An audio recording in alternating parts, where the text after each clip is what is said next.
For our lockdown video this morning, we're coming here from the Kerry, the Irish secondary school in Motherwell and Clonmore in Tralee.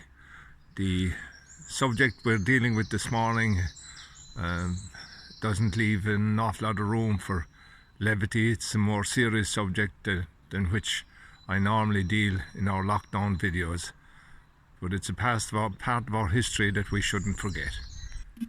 There are various sources for information on the event of which I'm going to speak, the shooting of Major McKinnon in the old golf links in Tralee, and what led up to the event. We'll be dealing with Ballymac and the volunteer force there and their participation in the events, and has been extensively written about by Martin Moore, local accountant and historian who has a doctorate in history. The events have been catalogued in Irish Life and Lore by Maurice O'Keefe in his oral historical interviews. But I'm relying on my information today comes from Sean Joseph O'Connor, a local historian, and his wife Dawn, and it's their interest in the story down through the years that got me interested in the story, because going to school largely the history of that time was largely ignored. And I mentioned this to Dawn, and she said that reason being is that everything was so raw, that the Civil War caused so many splits in families and friends, that the history of that time would have, if wherever you learned it, it would have a bias in it that would largely ignore the true facts. And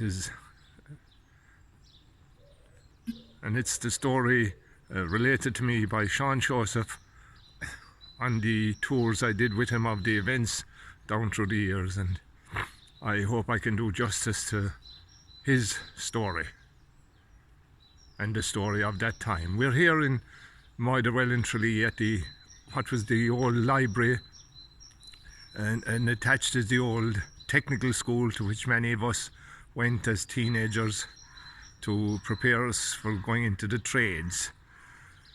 This was where Major McKinnon and the auxiliary force were billeted at that time of the events of which we speak. And the auxiliary force came to Ireland after the First World War to back up the Black and Tans over here. Now the auxiliaries were sent largely to repair the public perception of the British, which was in tatters after the Black and Tans, because they were an unruly, uncouth force, frequently drunk, and with no moral or compass whatsoever.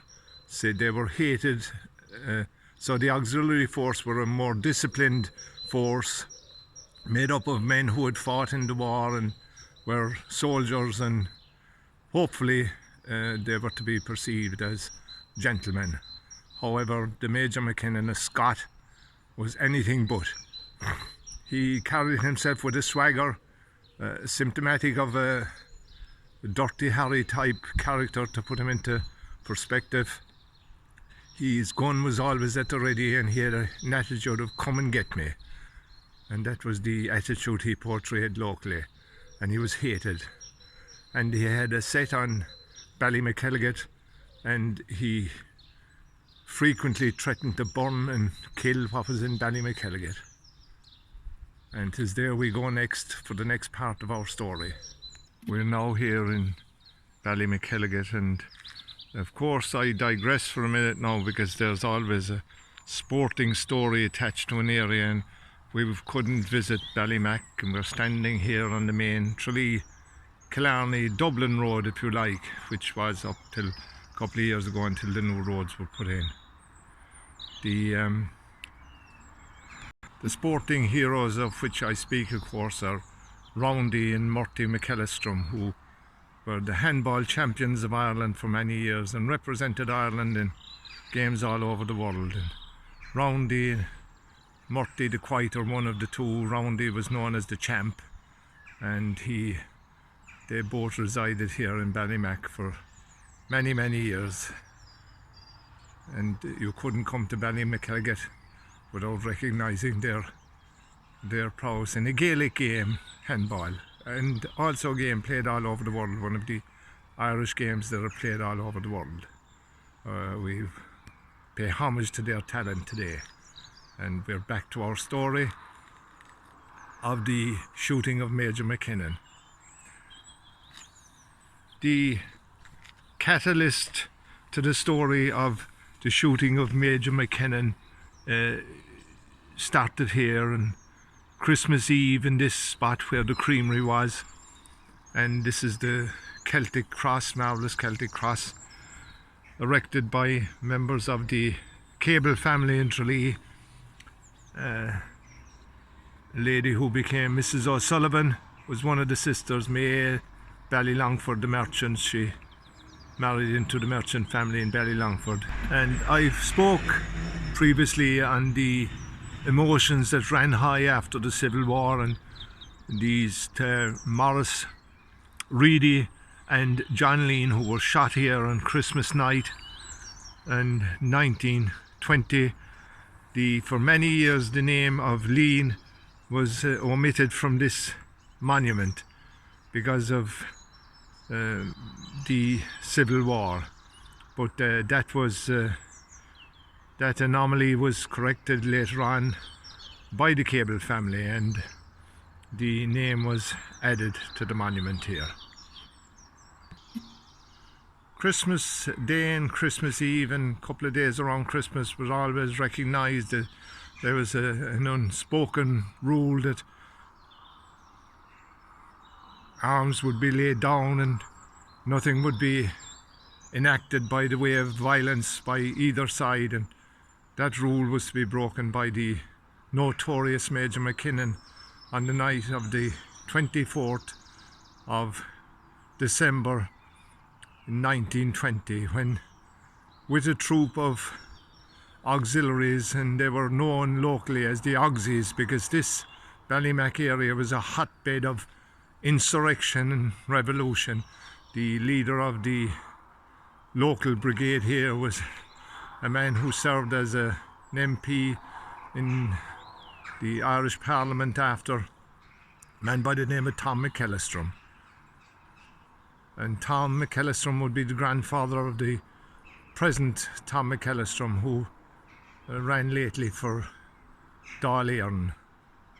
And McKellistrom had got under the skin of McKinnon, and McKinnon swore to take revenge.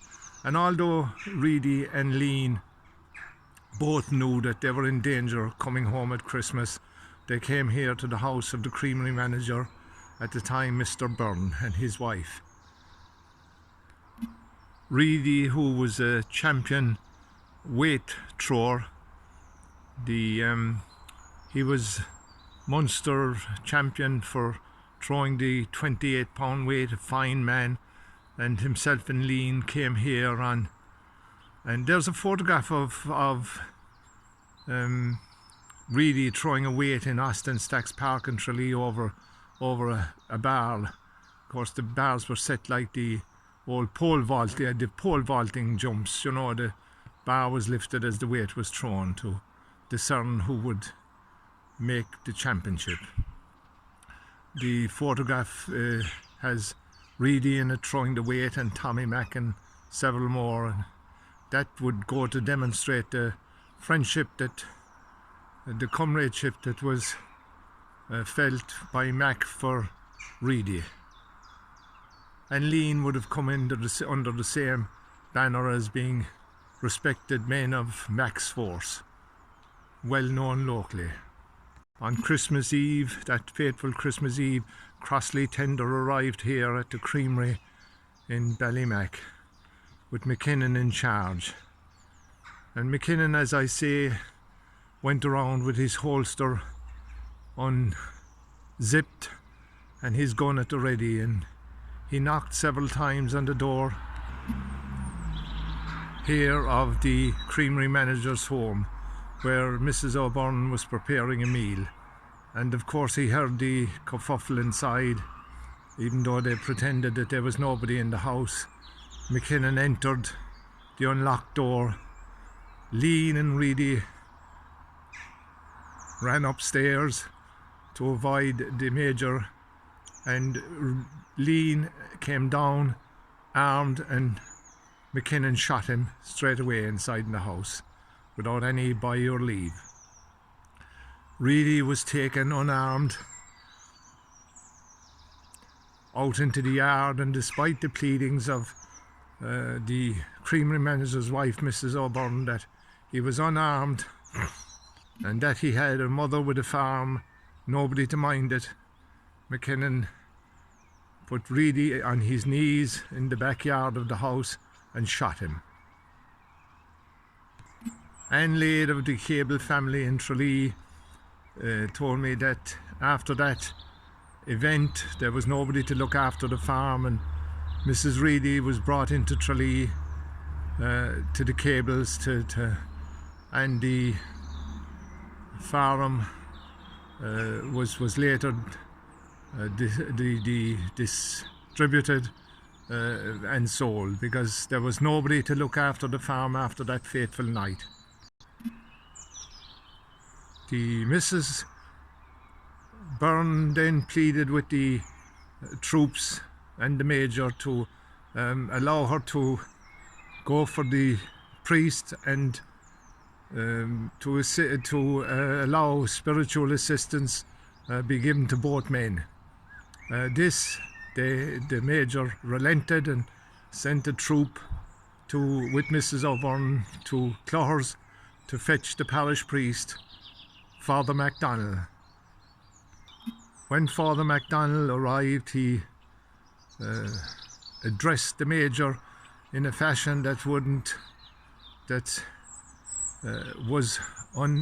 although they say he was a tough priest, he addressed McKinnon and left him under no impression that he was disgusted with his behaviour and that he was no man to carry out the atrocity which he carried out on that night. Father MacDonald later served in the parish of Ardfert. After spiritual assistance was given to the two men, a Dr. Hardgrave arrived at the scene to administer to look after their physical welfare. However, the two men were dead. McKinnon, for a final act of vengeance, he ordered everybody from the house and burnt the house to the ground. The repercussions of that night were felt in Ballymacelligott for many years. The two women of the Cable family responsible for the erection of the monument here to the events of that night were Anne O'Sullivan of Ballylongford and Mary Cable of Strand Street in Tralee.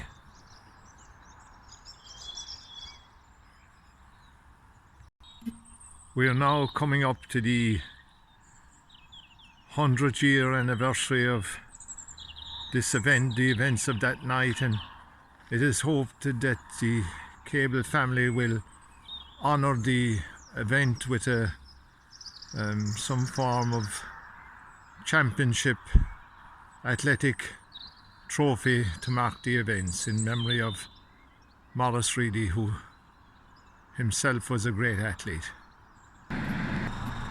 The bridge we are looking at now on the new Killarney to Tralee Road replaced an old metal bridge that was here in the 1920s, and it is said that the auxiliaries on the Christmas day collected the coffins of Lean and Reedy from their homes in Ballymacelligott and brought them here under the old metal bridge, and in an effort to taunt the people of Ballymac and McKellistrom and his group, they are said to have danced on the coffins here under the old metal bridge. And taunt McKillstrom they did, because McKillstrom vowed that he would have vengeance on Major McKinnon. Following the events on Christmas Eve and Christmas Day, and the fact that McKillstrom had vowed vengeance on McKinnon, an attack was planned here in Well in Tralee, where one of the volunteers, Billy Mullins, lived across the street there. The attack, this was strategically a good place for an attack, because it was only a couple of 100 yards from where McKinnon was billeted, the road he travelled every day, and there was no way out when he turned the corner we're looking at now and came down here into Well. It was the ideal place for an attack to take place. However, McKillstrom is a hugely confident tactician, and had a feeling that there was a lot of loose talk and word of the attack might have gotten out. He aborted the attack here, and as it turned out, with very good reason, because on the day of the planned attack, the house from which the attack was to take place was bombed.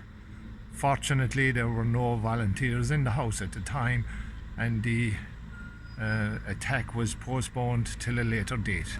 We're here now in Racecourse Road in Tralee, and looking in at the old golf links where the Major played golf on a regular basis, and the golf course they played across this road here, across Racecourse Road into what was later Lamb's Field. And I'm standing at the corner of Racecourse Lawn, and the house opposite was the house of the great Kerry footballer Joe Cahan, now occupied by his son Carl and his wife Karen. And down the road from us here, I remember being told years ago by Tom Ryle, who built his house on the corner below that we can see. He told me that he built his house 30 years after the golf course here was abandoned, that he could still see the imprint of the green on the site where he built his house. We'll now go down to where the entrance to the old golf links was.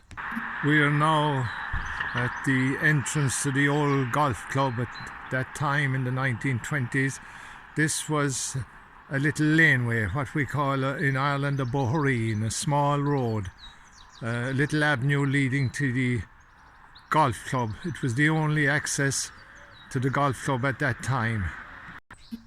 The reason the golf club in Tralee was chosen for effectively for the hit on Major McKinnon was because in the golf course he was open by virtue of the fact that any armour he could wear was abandoned. His gun was left behind, and he was accompanied here on that fateful day on April the 15th, 1921 by his aide and bodyguard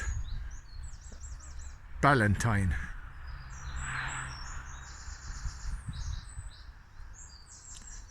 The clubhouse was there in the trees where you can see that house now was formerly the clubhouse for the golf course, and he parked his car here and he went on to the course.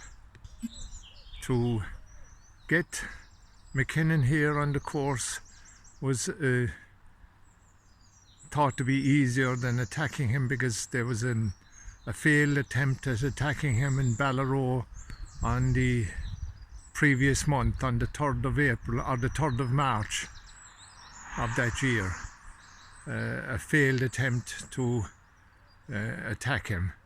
This was the place where he was thought by McKillstrom to be most vulnerable, and there was if you like, there was a hired assassin, a Con Healy, who had been in the First World War, a member of the British Army himself, a sniper, and he was given the task of shooting McKinnon.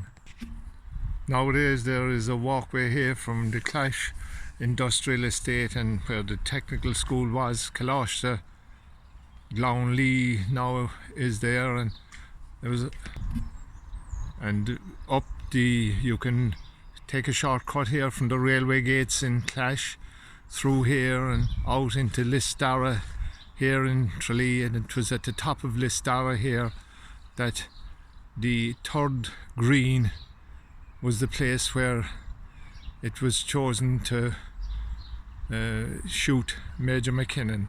On the green he would stand still for a while and give the opportunity to fire the shots, and Ballantyne, his bodyguard, was with him on the green when the shots were fired. I'm standing now in a field park in Lisbeg where people come for walks every day with their dogs and doing exercise, especially now during this time we're in. The people come here not knowing the significance of the field and its place in history. And we're facing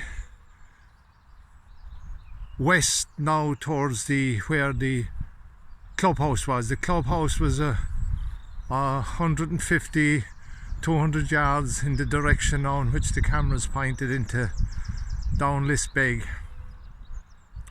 And the trees here, there was a ditch, a bit of a ditch here, not here now because this was in the middle of the golf course, and Listara housing estate is just behind those trees.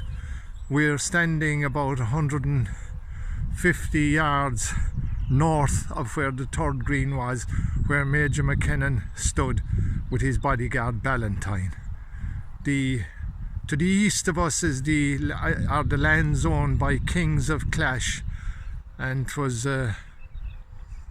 was here inside in the fort that the Con Healy and his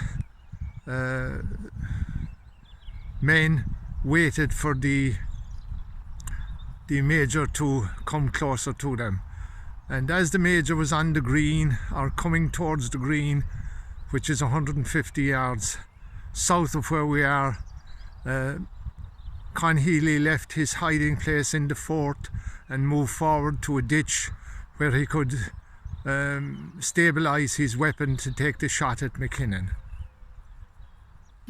As McKinnon walked onto the green with Ballantyne, he was, as they say in golfing circles, addressing his ball, and stood still for that few seconds to give Healy a chance to take his shot.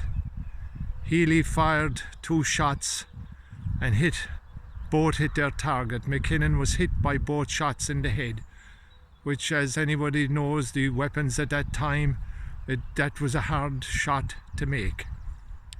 Healy successfully carried out his task.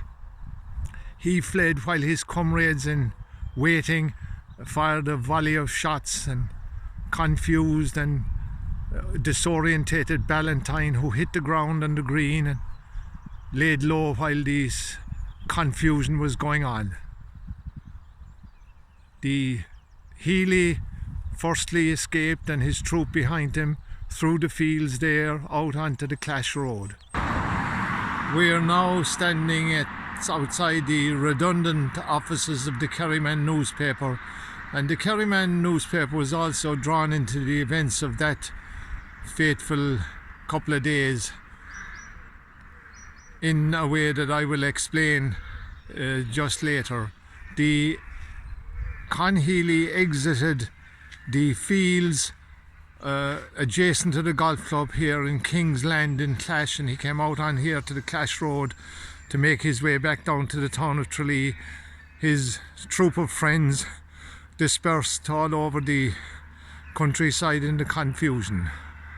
I did say earlier in this video that Dr. Hargrave assisted at Ballymac. I made a mistake. It was to the Major he offered assistance. When the Major was shot, it was then Dr. Hargrave came into the picture. He didn't assist in Ballymac, he assisted here at the old golf club in Tralee to Major McKinnon. A lady who gave evidence at the inquest after, she was in the golf clubhouse at the time. She gave evidence that she heard the shots, and then after a volley of shots, and it was in this confusion that everybody escaped. The Con Healy came out here onto Clash Road and made his way back down to the town of Tralee unnoticed. After Ballantyne, the bodyguard, gathered himself and realised that the attack had taken place and was finished with, he crossed the fields here in the footsteps of Con Healy. He came out here onto the Clash Road, and not realising that Healy had hidden his weapon just inside a ditch that was here at the time. Of course, this road wasn't the road it was now, but nevertheless, Ballantyne, a passerby on a bike, he grabbed the bike, requisitioned it, and made his way to the headquarters in Motherwell to raise the alarm. Of course, there was much consternation with armoured cars coming and going in Tralee that night and that evening and the days that followed. During that period, the Kerry newspaper, who was with their headquarters inside the town of Tralee, were approached by the auxiliaries to, for their next edition, they were to put a black band around the front page of the Kerry as a mark of respect to the Major.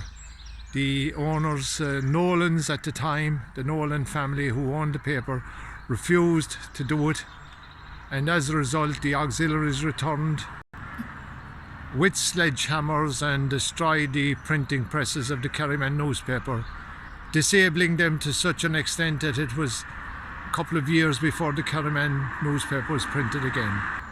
Of course, the auxiliaries blamed the troop in Ballymac and McKellistrome for the activities of that day and the assassination of Major McKinnon, and as a result the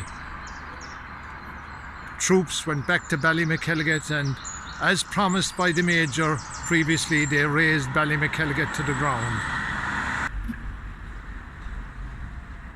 While the troops searched for the men of Ballymacelligott, they were all sequestered themselves. They had sequestered themselves away in a dugout somewhere in Ballymacelligott, safe away from all the activity. In the meantime, a shroud of secrecy surrounded the man who assassinated the Major. Con Healy, there was a lot of innuendo and supposition about who did what to whom on that day, but the name Con Healy never emerged. In actual fact, he was, there is a story told about him. He lived here in McCown's Lane in Tralee, and his daughter Angela, married to Jim Sullivan in Marion Park in Tralee, said that he died in her mother's care in their house, not in Marion Park. But the Healy was said to have been leaning out over a half door here in McCown's Lane when the troops were searching for the assassinator of McKinnon, and he leaned out over the half door and sympathised with what were of course his former colleagues, having fought and been a veteran of the First World War.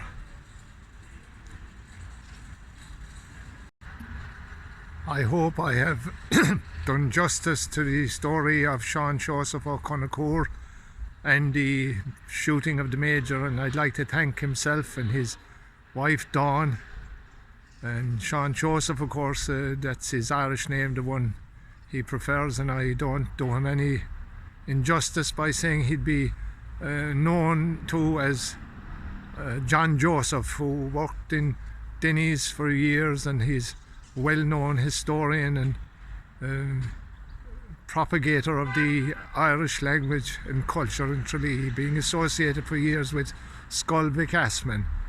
And I'd like once again to thank him for all the work he has done to keep the story alive down through the years. We're standing today at the finish of the story, of course. McKinnon was buried in London, at which his wife attended, and at the inquest Louise Kenny gave evidence of hearing the shots fired on that fateful day. That's where we leave our story.